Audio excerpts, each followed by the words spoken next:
trusted news source, ABC6 News at Noon. And good afternoon to you folks. Thanks so much for joining us today for ABC6 News at Noon. I'm Casey Cantz. Let's begin today with a live look outside. On this lunch hour today, we will look with our ABC6 Sky Cam. There you see it. Kind of overcast today, some cloud cover you see. Not too bad though, all things considered, as we say good afternoon to meteorologist Nick Morganelli. Nick, tell us more. Hey Casey, good morning and good afternoon rather, and good afternoon to you at home. We have developing sunshine today. We had a little coating of snow this morning. A little system gave us a little brush by, and it was an ocean system that slid south of New England. Block Island cam right now showing the sun and clouds at the current time. And current conditions, 40 degrees. We got some breaks in the clouds. We've got 29 for a dew point, west wind at 10 miles per hour. A light breeze out there, and temperatures just about everywhere on either side of 40 degrees. We're going to warm up just a few more degrees today. We should top off around 42 to 44 degrees. There goes the rain and snow. Rain was confined to the south coast along the I-95 and Route 1 corridor, and across the Cape and the islands as well. And then we had a little bit of snowfall, Warwick, Providence, getting just a coating, a little dusting this morning. And you can see we're left with partial clearing. So Futurecast taking you to 5 o'clock, we clear it out. Temperatures are in the mid to upper 30s. 8 o'clock, if you have evening plans, lower 30s. And as we go to Tuesday morning, again, we stay pretty much close to 30 degrees tonight. And then for Tuesday afternoon, high temperature close to 40, a good deal of sunshine tomorrow. A few clouds drifting in on Wednesday morning, but temperatures are in the 20s. And then Wednesday afternoon, we make it to the mid-30s, upper 30s once again. So overnight lows tonight, upper 20s. It's a frosty start to your Tuesday, and high temperature tomorrow at 40. We'll look at that 7-day forecast and tell you when the next chance of rain is coming, Casey. I did see a little dusting out there this morning, Nick. Yeah. Thank you for that. We'll check back in. Let's check some of today's headlines now. A new lifespan urgent care coming to Johnston. This in the wake of rising COVID cases. The Rhode Island Department of Health says in the past month, COVID cases have nearly doubled in the Ocean State, with community levels deemed high in Providence, Kent, and Newport counties.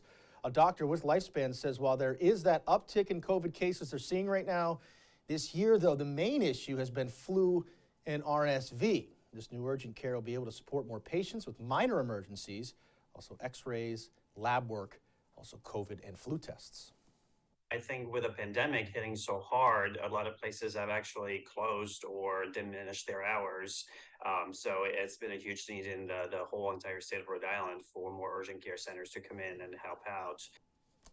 And this new urgent care, it's on Commerce Avenue in Johnston. It's opening January 16th. It'll be open Monday through Sunday, 8 to 5. Lifespan officials say they expect to extend those hours over time.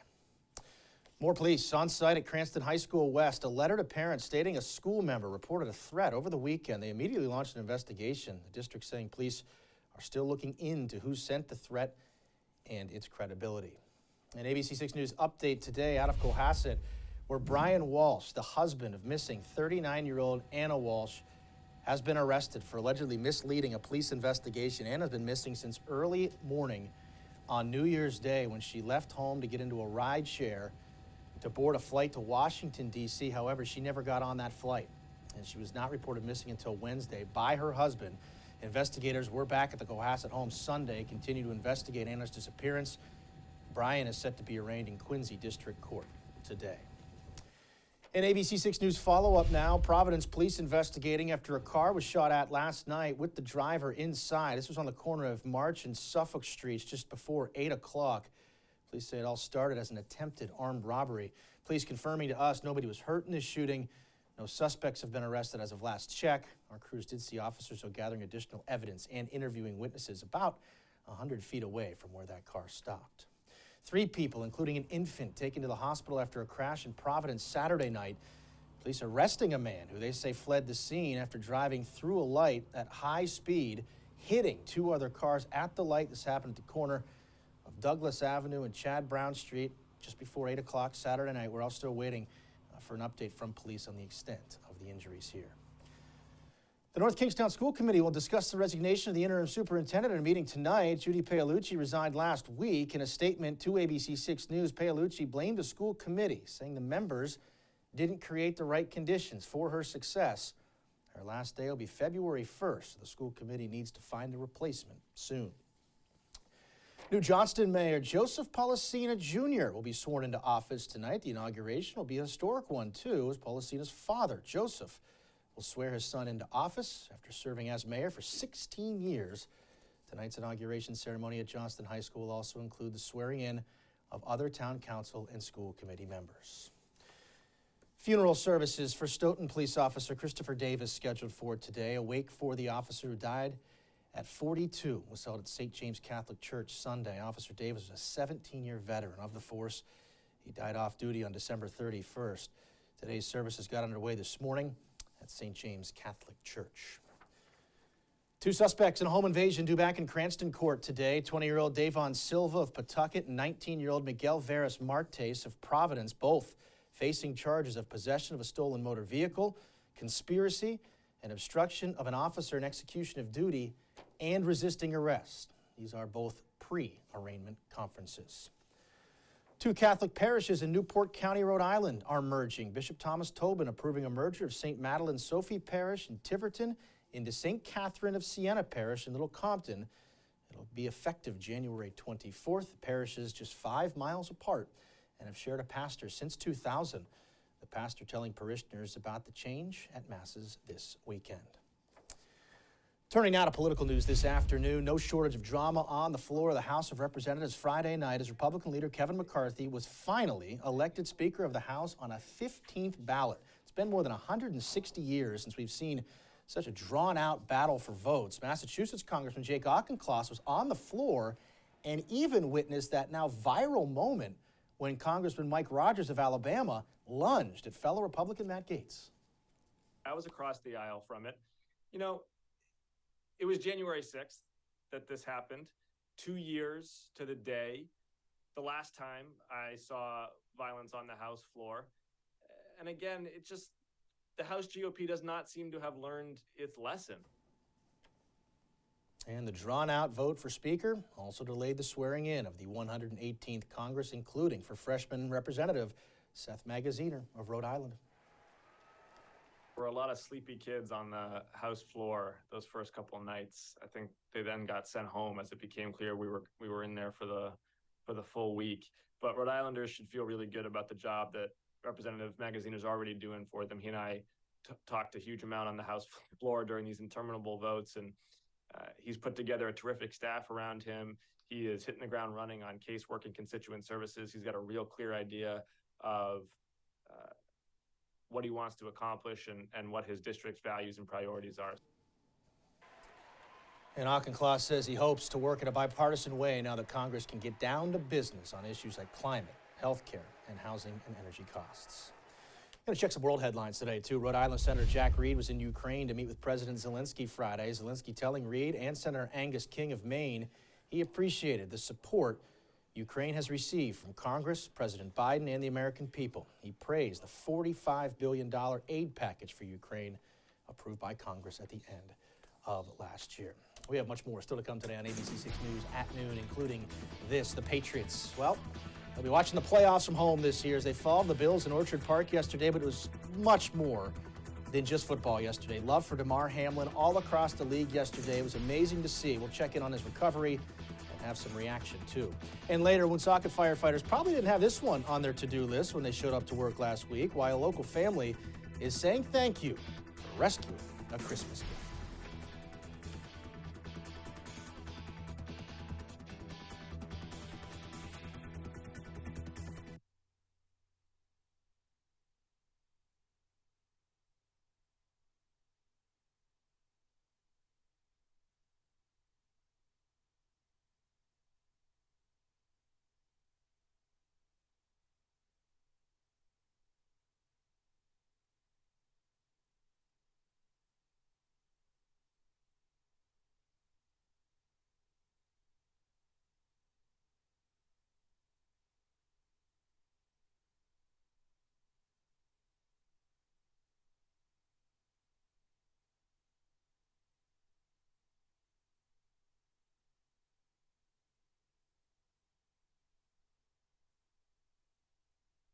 Can you make sure this is blocked okay? It's supposed to just be a VO into the package.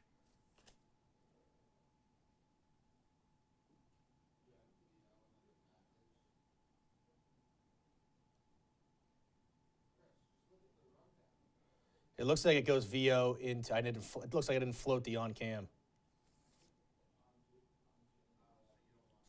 No, I just Stinger, Vo, Pack. Thank you.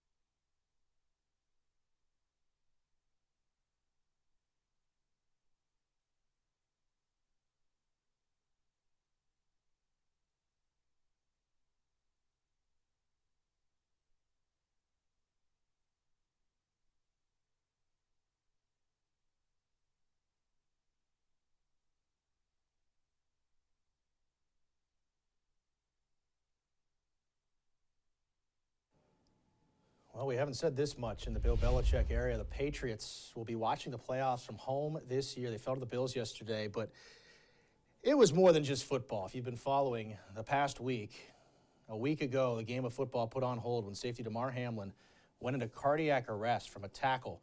Hamlin tweeting from his hospital bed, cheering on his teammates in their first game back yesterday, of course, against the Patriots.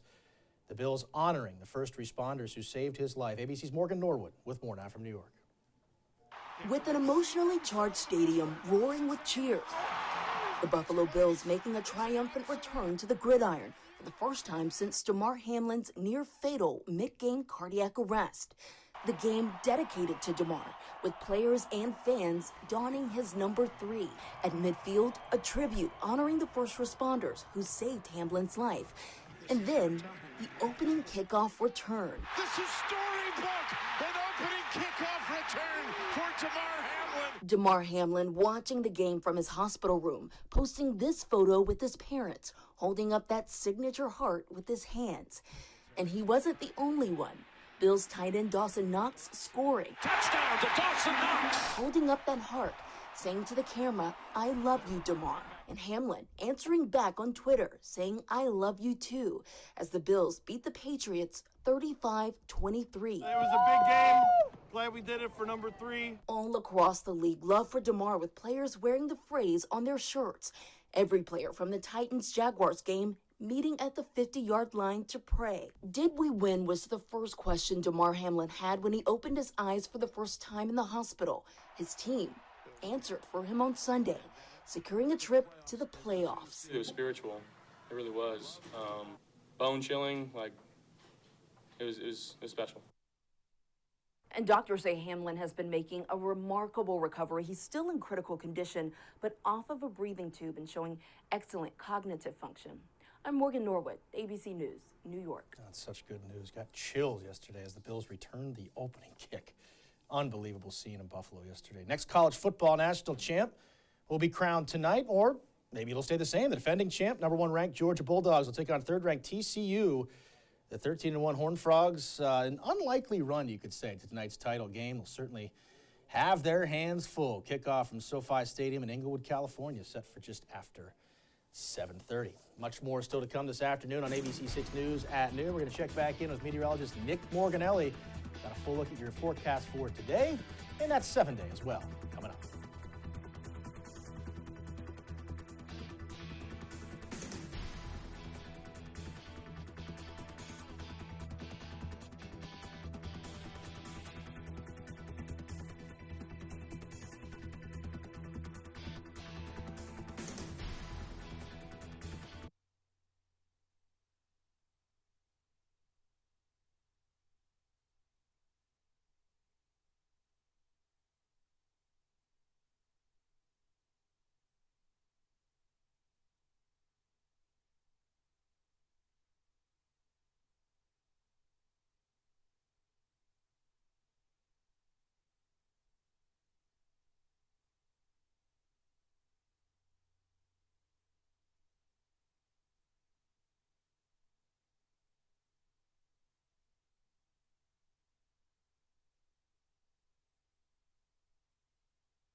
And now, your ABC6 Storm Tracker weather with meteorologist Nick Morganelli. Here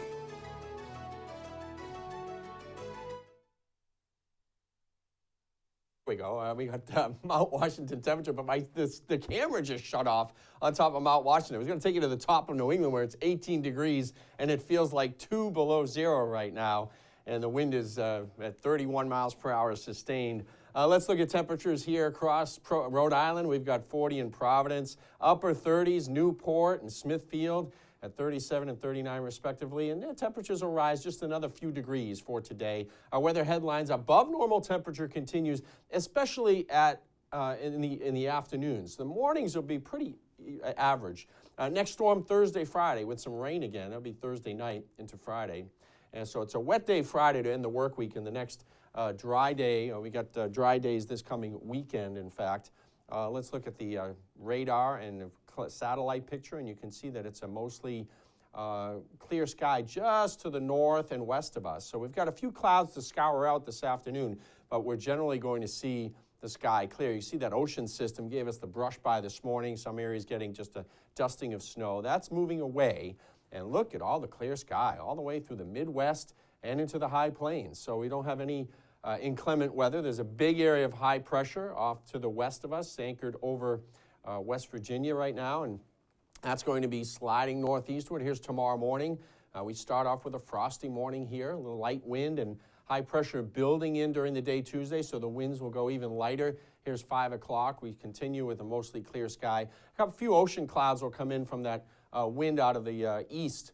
But for the most part, we're dry, and this is to Wednesday morning. Another little system slides off the mid-Atlantic. Yeah, we changed the jet stream pattern just a little bit in that low-pressure area off of North Carolina. Those start to edge towards southern New England like the one did this morning with a brush by, and we end up getting a snowstorm. That's how we get our biggest snowstorms here, when you have those ocean systems. So we'll watch for that. Low pressure out over St. Louis. That's sliding in to the Mississippi Valley. That is going to move our way by Thursday night. So high pressure holding on during the day on Wednesday.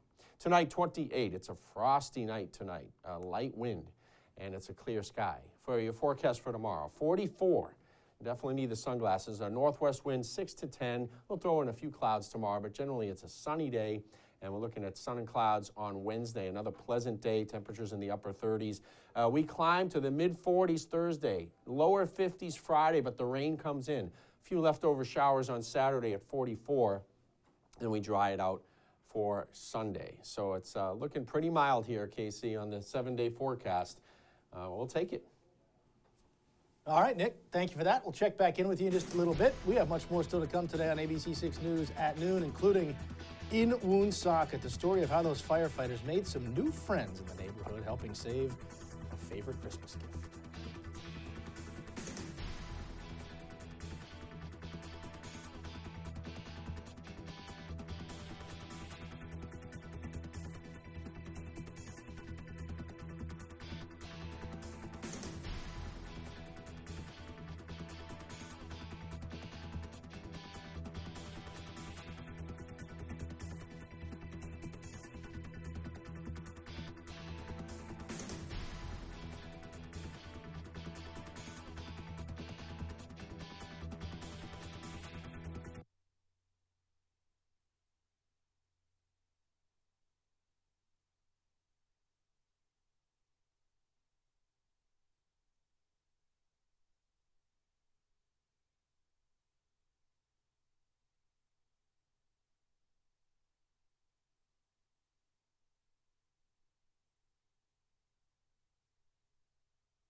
Welcome back. You usually hear about firefighters putting out fires, even maybe rescuing an occasional cat from a tree.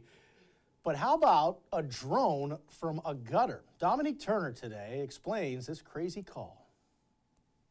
Woonsocket neighbors have excitedly been playing with their new Christmas gift, a new drone, until Thursday when that drone ended up being stuck in a gutter. I was trying to shoot it in the basketball hoop and I got it too high and it got stuck up there. Scared of getting in trouble, 12-year-old Trayshawn Winston and 11-year-old Eddie Scher tried everything, throwing balls to try to hit it out of the gutter and trying to use the remote until it died.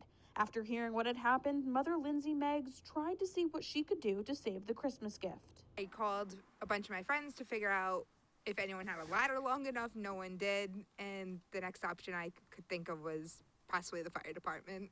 She says the firefighters were happy to give it a try. Drove by, stopped, knocked on the door, and just asked them, and they were more than willing to come and just help. They ended up backing the ladder truck in and having to use the ladder to go all the way up there. The visit from the firefighters was the surprise of a lifetime for the neighborhood kids, getting their drone back safe and sound. It was exciting, but also scary because I've never seen a fire truck in action. Saturday, they were back out playing with that drone, thankful for the fire department, even considering becoming a firefighter one day themselves. He loves fire trucks again because of that. He was so happy. Because it was like really nice, we got a picture with the firemen. Their message to the firefighters for their kind gesture: thank you for coming and helping and just being the great people that they were. They had a great attitude about the whole thing. In Woonsocket, Dominique Turner, ABC6 News. I'm glad everybody's okay. Glad the kids got the drone back.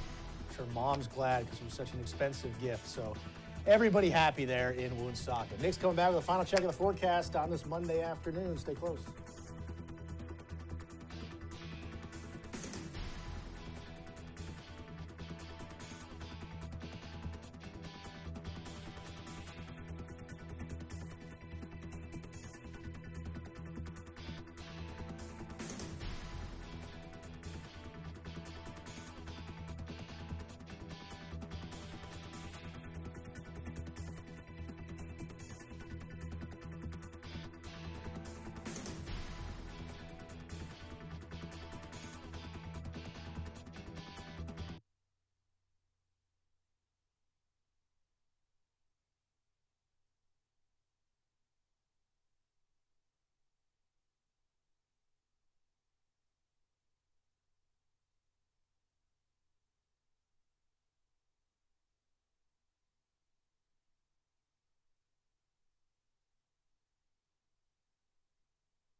All right, good afternoon. I wasn't sure if we were here or not. All right, we got satellite and radar showing the system sliding off to the south of New England. and we've got a clearing sky. So that's our weather for today, this afternoon. We're looking at sunshine developing, and it's a clear sky at 4 o'clock, full sunshine. You need the sunglasses for the drive home. Temperatures in the low 30s overnight tonight with a clear, frosty night tonight. And here's the bus stop weather for the kids for tomorrow. Off to school, hats and mittens. All right, Nick, thank you. The news continues first at 4. For Nick Morganelli, I'm Casey Cants. Thanks for watching today. We'll see you tonight.